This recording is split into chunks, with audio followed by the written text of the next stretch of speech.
इससे पहले मैं आपको एक सूचना दे दूं, मैं आप सबका बहुत बहुत धन्यवाद, बहुत बहुत आभार व्यक्त करना चाहता हूं कि आपने जो सब्सक्राइबर है हमारे 800 सब्सक्राइबर पूरे करा दिए हैं, यानी कि हम सबकी जो फैमिली है वो 800 हो गई है। तो इसके लिए आपका बहुत बहुत धन्यवाद और उम्मीद करता हूं फ्रेंड्स कि आप बहुत जल्द मात्र 200 सब्सक्राइबर पूरे करा करके आप 1K करा देंगे हमारी फैमिली को, यानी कि हम सबकी जो फैमिली होगी वो 1K हो जाएगी, 1000 लोग हम जुड़ जाएंगे इस चैनल से। तो इतने छोटे से चैनल को आप सबने इतना प्यार दिया, सहयोग दिया, इसके लिए आपका बहुत बहुत धन्यवाद और उम्मीद करता हूँ आगे भी आप इसको सहयोग देते जाएंगे।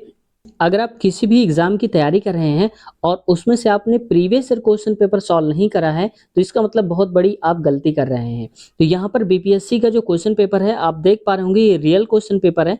इसको आज हम सॉल्व करने वाले हैं, क्योंकि किसी भी एग्जाम के क्वेश्चन पेपर को अगर हम प्रीवियस सॉल्व करते हैं तो इससे हमें ये आइडिया लग जाता है कि क्वेश्चन का लेवल क्या होगा, किस किस टॉपिक से क्वेश्चन पूछे जा सकते हैं और हमें किन टॉपिक पर ज़्यादा फोकस करना होगा। इन सब का हमें आकलन हो जाता है, इन सब के बारे में हम जान चुके होते हैं। तो फ्रेंड्स यहाँ पर ये जो क्वेश्चन पेपर है ये है सॉरी माफ कीजिएगा 24/8/2023 यानी कि 24 अगस्त 2023 का जो फर्स्ट मीटिंग में पेपर हुआ था, इसको आज हम सॉल्व कराने वाले हैं।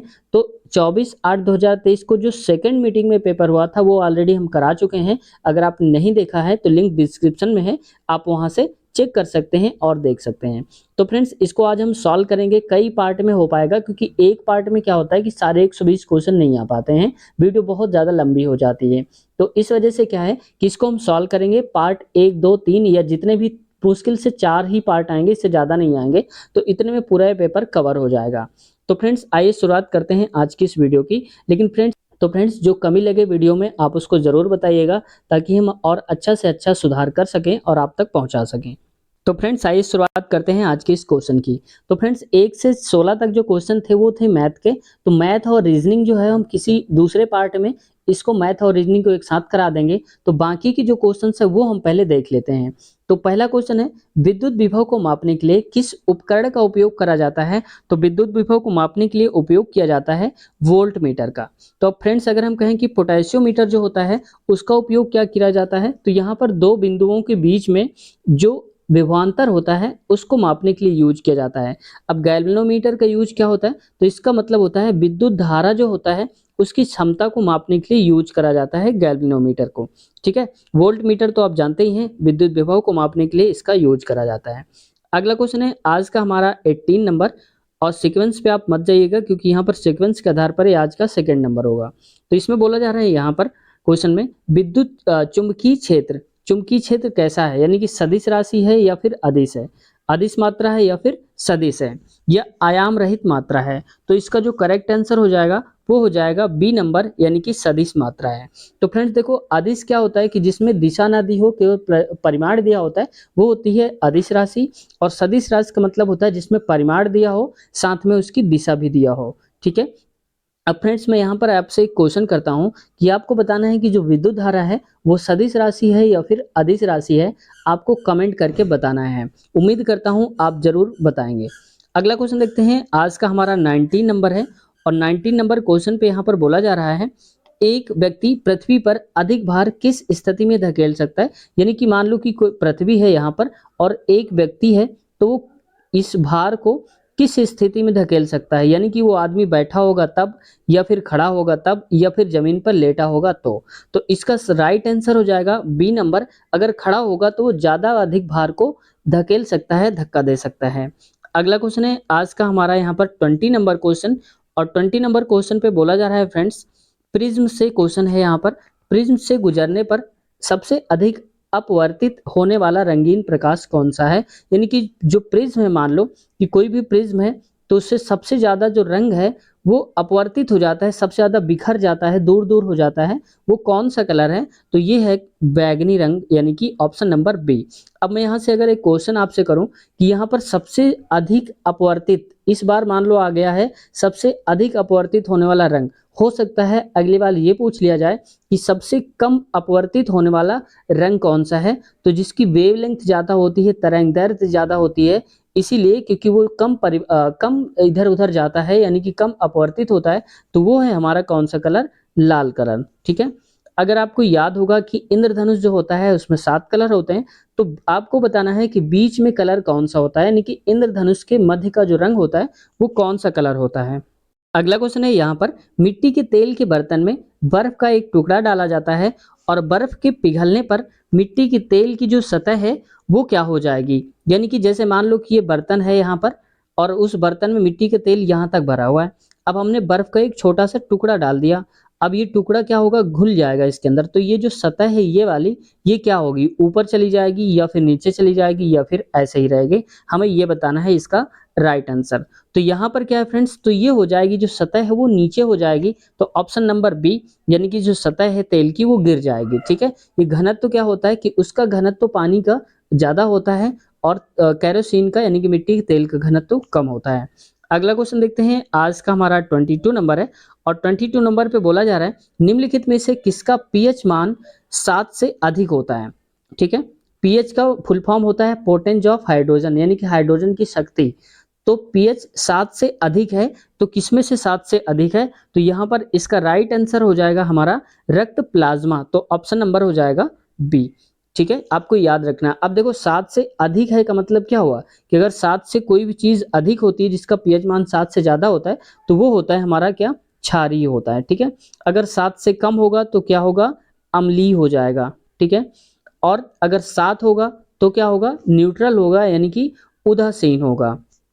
अगला क्वेश्चन देखते हैं, आज का हमारा 23 नंबर।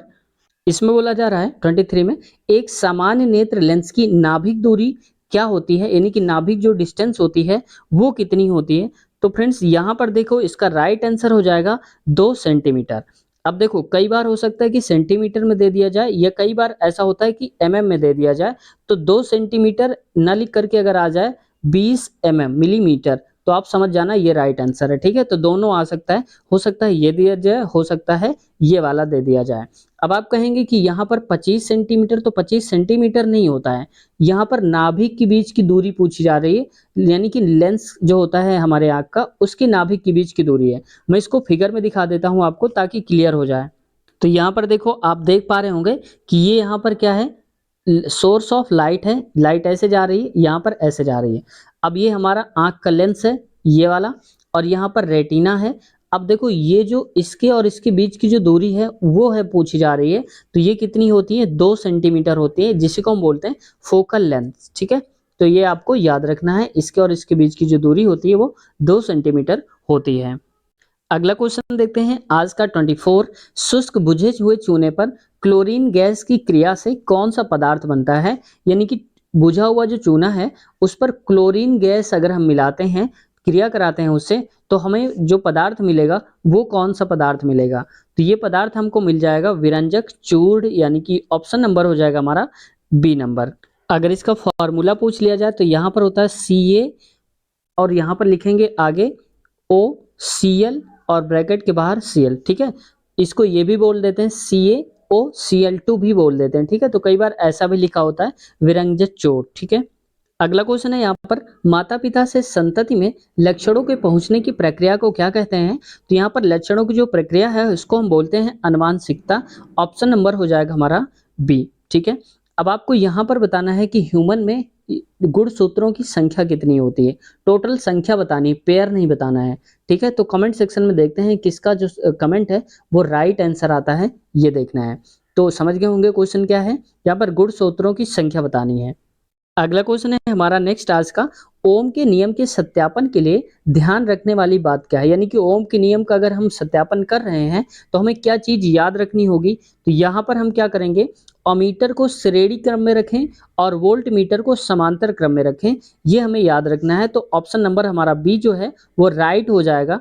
तो यहाँ पर देखो जो ये याद रखना है, क्योंकि कंफ्यूज किस में हो जाओगे आप, श्रेणी क्रम में क्या रहता है और समांतर क्रम में क्या रहता है, तो ऐसे में कंफ्यूज नहीं होना है।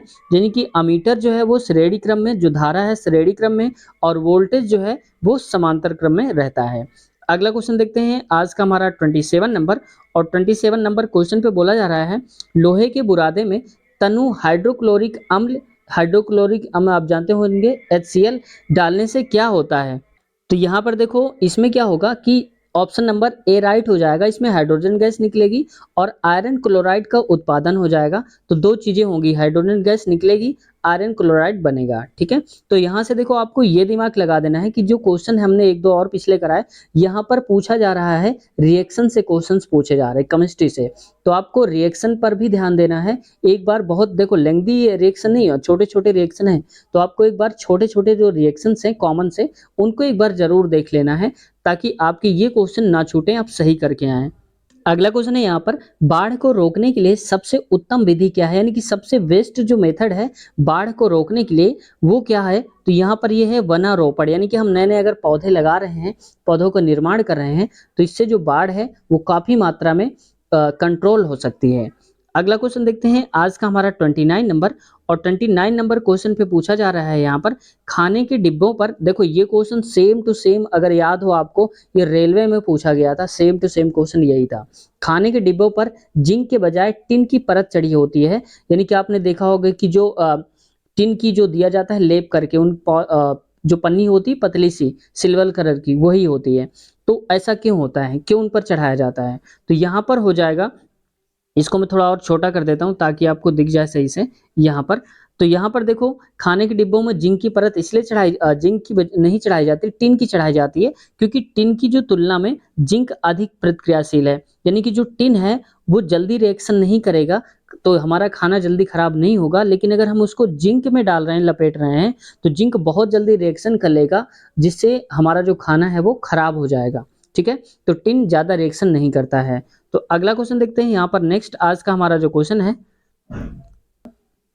अब देखो यहाँ पर नेक्स्ट क्वेश्चन देखते हैं 32 नंबर, और इसमें बोला जा रहा है 32 नंबर पे कोलीफॉर्म क्या होते हैं।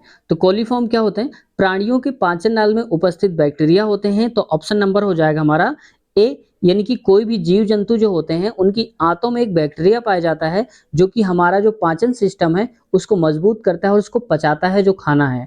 ठीक है, तो वो कौन करता है, कॉलीफॉर्म नाम के जो बैक्टीरिया पाए जाते हैं हमारी आंतों में। अब यहाँ से देखो जीके के कुछ क्वेश्चंस आ गए हैं, जीएस के।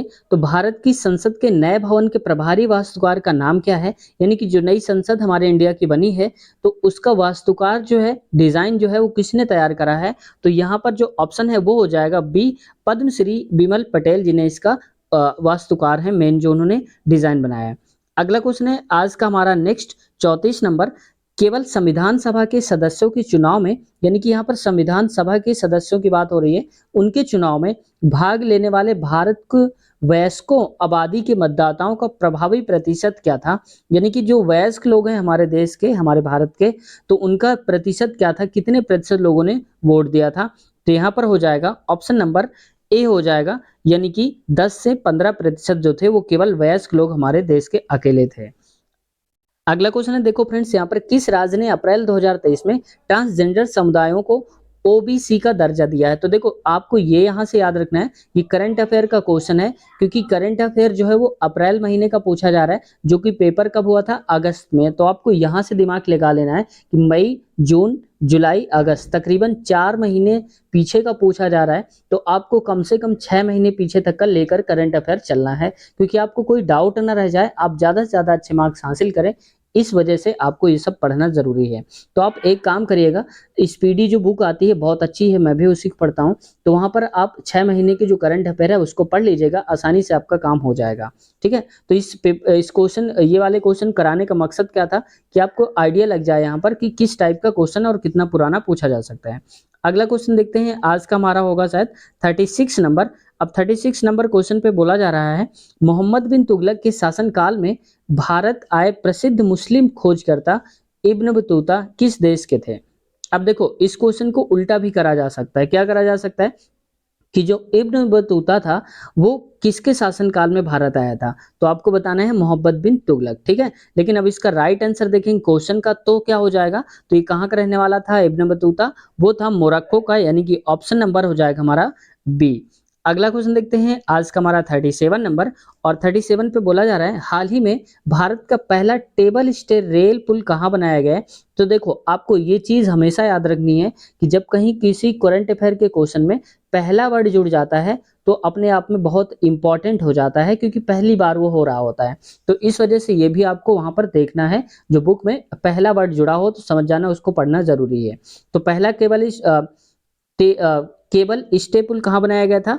तो ये बनाया गया था ऑप्शन नंबर जम्मू और कश्मीर में, यानी कि ऑप्शन नंबर हो जाएगा हमारा सी। अगला क्वेश्चन देखते हैं। अगला क्वेश्चन देखते हैं फ्रेंड्स आज का। भारत का पहला अर्धचालक, देखो यहाँ पर भी पहला वर्ड आ गया, तो अपने आप में हमने अभी बताया कि पहला वर्ड ही अपने आप में क्या होता है कि बहुत ही इंपॉर्टेंट बना देता है। तो पहला अर्धचालक यानी कि सेमीकंडक्टर निर्माण हेतु प्लांट किस राज्य में स्थापित किया जाएगा? तो यहाँ पर जो ऑप्शन हो जाएगा इसका, ये हो जाएगा गुजरात, यानी कि ऑप्शन नंबर ए हमारा राइट हो जाएगा। अगला क्वेश्चन देखते हैं आज का नेक्स्ट क्वेश्चन। अगला क्वेश्चन है 39। बोला जा रहा है इस 39 नंबर क्वेश्चन पे, 1917 में चंपारण सत्याग्रह के दौरान भारत में गांधी के जीवन पर पहले ज्ञात प्रयास के पीछे कौन था? यानी कि जो पहले गांधी जी के जीवन के बारे में बात करी थी उन्होंने, उनका जो प्रयास था तो किसने करा था ये? तो इन्होंने करा था इरविन ने। तो ऑप्शन नंबर हो जाएगा यहाँ पर सी।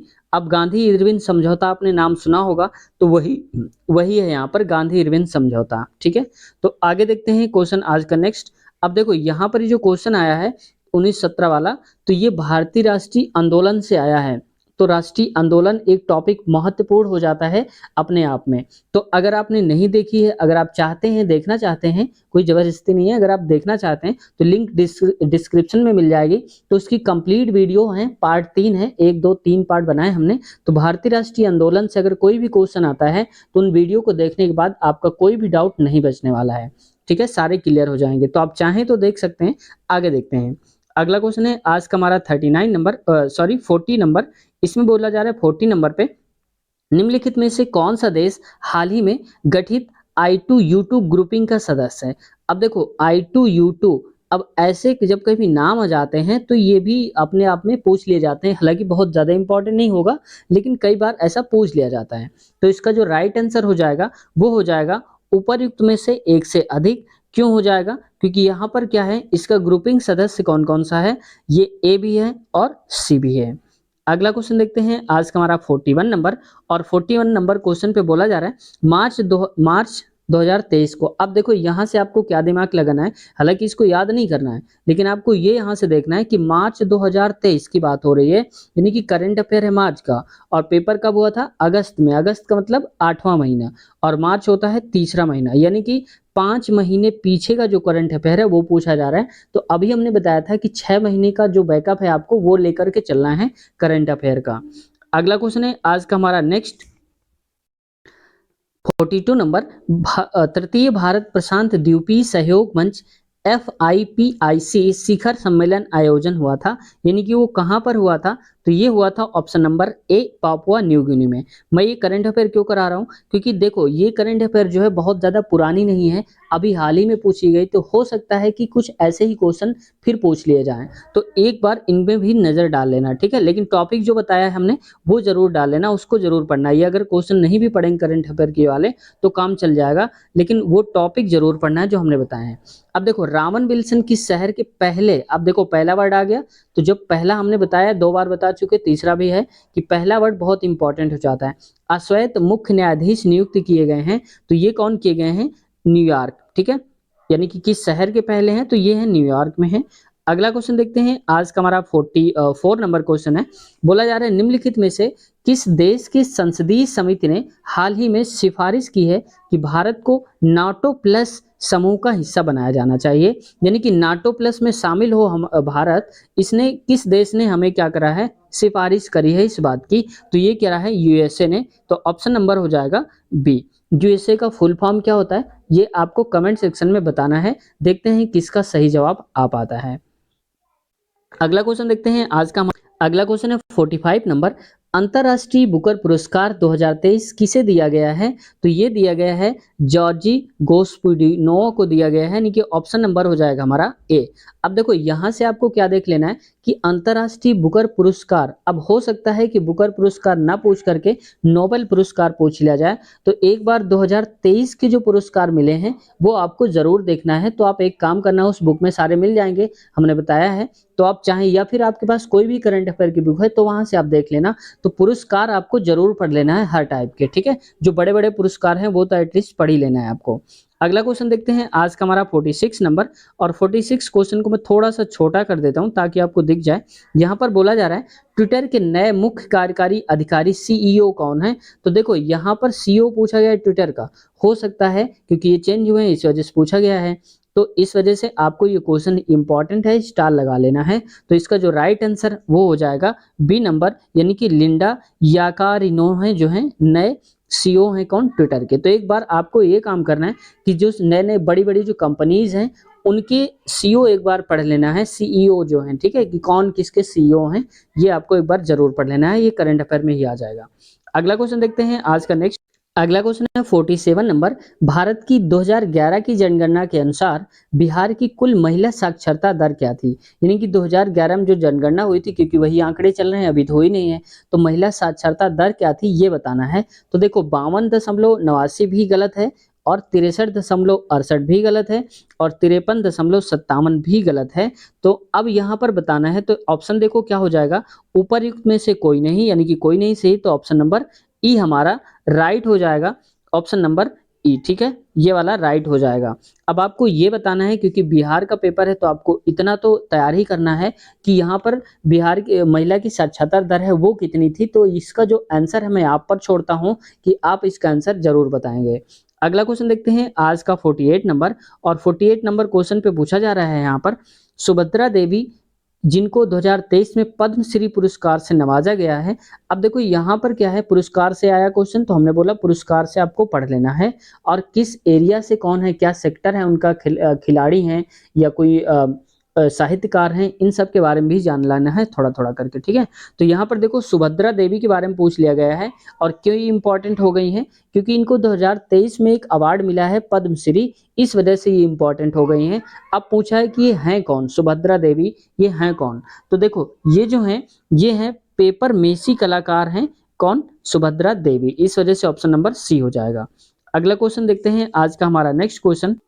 अगला क्वेश्चन नेक्स्ट 49 नंबर, छोटा नागपुर क्षेत्र के मुंडा और संथाल निम्नलिखित में से किस पेड़ की पूजा करते हैं? ये जनजातियां हैं मुंडा और संथाल, ठीक है? कहाँ पर? छोटा नागपुर, ठीक है? आपने सुना होगा छोटा नागपुर की पहाड़ियां।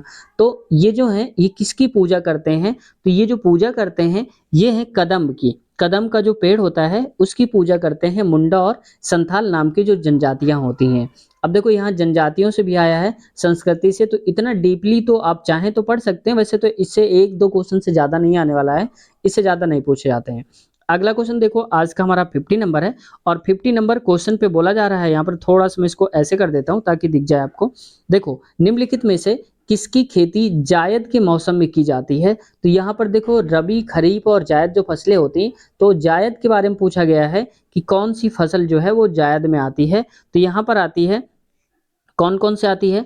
खरबूजा भी आता है, खीरा भी आता है और तरबूज भी आता है, यानी कि हम कहेंगे एक से अधिक, यानी कि ऑप्शन नंबर हमारा जो राइट हो जाएगा वो हो जाएगा डी नंबर, ठीक है? अब देखो यहाँ पर पूछ लिया है जायद की फसल, हो सकता है अगली बार कोई ऑप्शन दे दे और बता दे कि इनमें से खरीफ की फसल कौन-सी है, ठीक है? रबी की फसल कौन-सी है? तो आपको ये भी आपको एक बार देख लेना है। और कई बार ऐसा भी होता है कि फसल के साथ-साथ ये भी पूछ लिया जाता है कि यहाँ पर कौन-सी फसल है, किस महीने में उत्पादित करी जाती है, यानी कि रबी की जो फसल है किस महीने से किस महीने तक होती है, तो ऐसा भी क्वेश्चन घुमा करके पूछ सकता है। तो आपको रेडी रहना है हर तरह से, कहीं से भी घेरे, आपको चारों तरह से अस्त्र-शस्त्र से सुसज्जित रहना है कि बीपीएससी कुछ ना आपका बिगाड़ पाए। तो देखो यहाँ पर क्या है, आपको एक बार पढ़ लेना है फसल के बारे में, ठीक है? कौन सी किस वर्ष में फसल होती है, किस महीने में। अगला क्वेश्चन देखते हैं आज का हमारा 51 नंबर क्वेश्चन है, इसको थोड़ा-सा मैं छोटा कर देता हूँ ताकि ऑप्शन देखो, अभी सी तो नहीं दिख रहा है इसका ऑप्शन, ठीक है? ये डी भी देख लो, उपर्युक्त में से एक से अधिक है या मेन, ऐसे देख लो। अब देखो इसमें क्या है, भूकंप के संबंध में निम्नलिखित में से कौन सा कथन सत्य है, यानी कि भूकंप के बारे में इनमें से कौन सा स्टेटमेंट है जो सही है? पी तरंगे अनुप्रस्थ तरंगे हैं, तो यहाँ पर ये भी हो जाएगा हमारा, क्या हो जाएगा? ये हो जाएगा हमारा राइट अगला है धरातल पर उद्गम केंद्र के ऊपर के स्थान को अधिकेंद्र कहते हैं, सही बात है। और अगला है यहाँ पर कि जानवरों के व्यवहार का अध्ययन स्थानीय लोगों द्वारा अपनाई गई भूकंप की भविष्यवाणी के तरीकों में से एक है। ये बात भी बिल्कुल सही है, क्योंकि कुत्ते बिल्ली जो होते हैं उनको आभास पहले सो जाता है, वो इधर उधर भागने लगते हैं, तो ये भी सही है। तो हम कहेंगे ए बी सी सही है। तो इस वजह से हमारा जो ऑप्शन है नीचे की तरफ आप देख पा रहे हो, यहाँ पर ऑप्शन नंबर डी हो जाएगा, उपयुक्त में से एक से अधिक हमारे राइट आंसर हैं।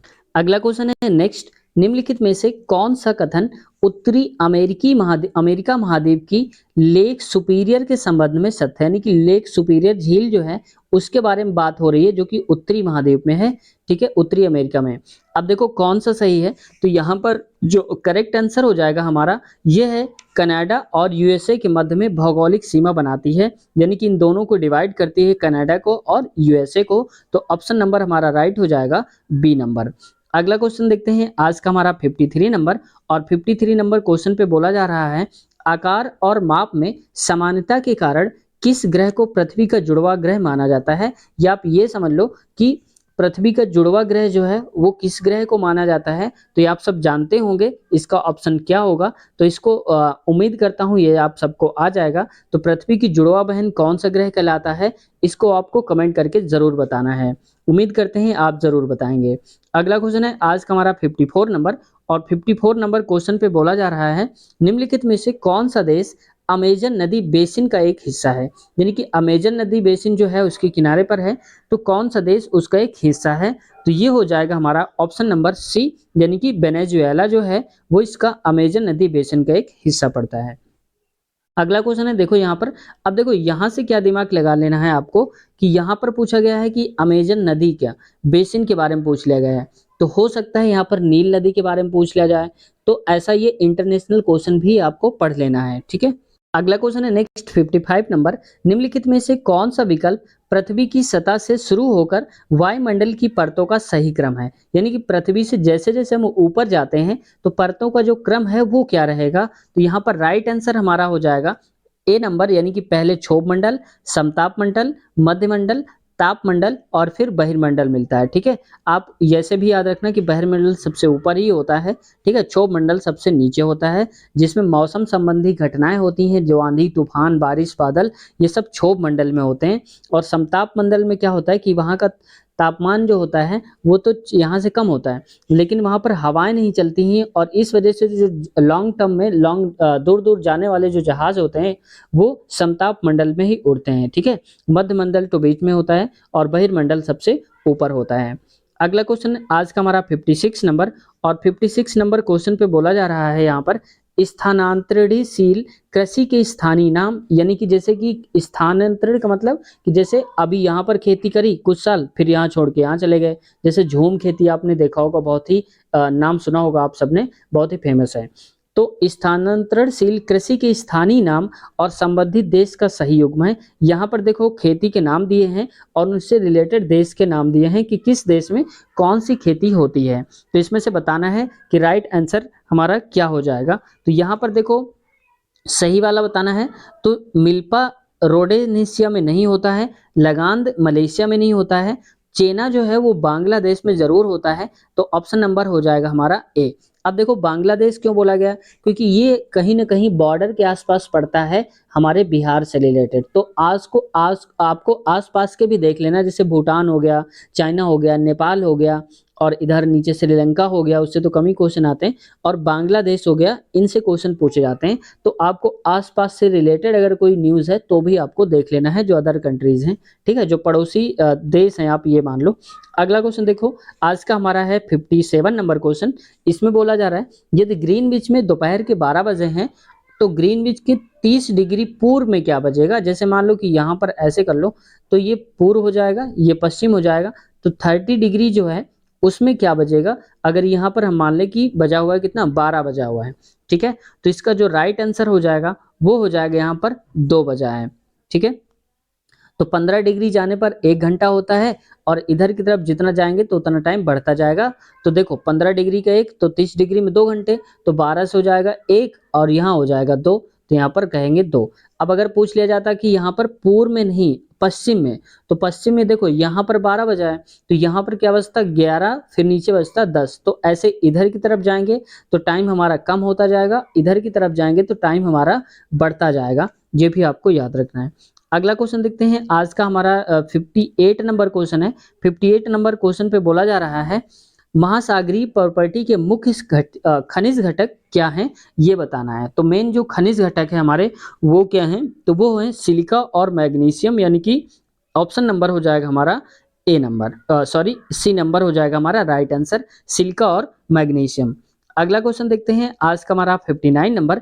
अब इसमें फ्रेंड्स देखो कुछ ही क्वेश्चन करेंगे हम 60 तक, इसके बाद अगले पार्ट में हम करेंगे। तो यहाँ पर 59 देखते हैं, निम्नलिखित में से कौन सा मल्चिंग शब्द की व्याख्या करता है, यानी कि जो मल्चिंग शब्द है वो है क्या, इसका एक्सप्लेनेशन किस ऑप्शन में दिया गया है। तो यहाँ पर देखो ये क्या है, क्या रियल में, तो फसलों के बीच खाली जमीन को पुआल जैसी जैविक पदार्थ की परत से ढकना है।